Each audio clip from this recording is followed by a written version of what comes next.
আমাদের পুজো পাঠের সবচাইতে গুরুত্বপূর্ণ যদি কোনো একটি ফল হয়ে থাকে সেটা হচ্ছে হরিতুকি। এই হরিতুকি ছাড়া একটি পুজো পুরোপুরি বৃথা। তাহলে এই হরতুকির দাম খুব কম, দশকর্মা দোকানে পাওয়া যায়। হরতুকি গাছ বাড়িতেও লাগিয়ে নিতে পারেন, সেইভাবে কর্ম করতে পারেন। এই হরতুকি বহু বছর বাঁচে, মানে একটা ফল যেমন যে কোনো ফল এক সপ্তাহ বা 2-3 দিনে পচে যেতে পারে, কিন্তু হরতুকি বহু বছর যায়। তাহলে তার জন্যই হরতুকিকে এত বড় সম্মান দেওয়া হয়েছে। এছাড়া পুজো কিন্তু সম্ভব নয়।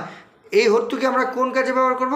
কোষাকুষি জলের মধ্যে রেখে দেবো, সংকল্প কর্মের জন্য ব্যবহার করব। একটি পুজোতে 2খানা হর্তুকি অবশ্যই দরকার। তাই যখন আমরা দশকর্মা দোকান থেকে ফর্দ কিনি, তারা দেখবেন রেডি রাখে একটা প্যাকেটের মধ্যে 2খানা হর্তুকি থাকে।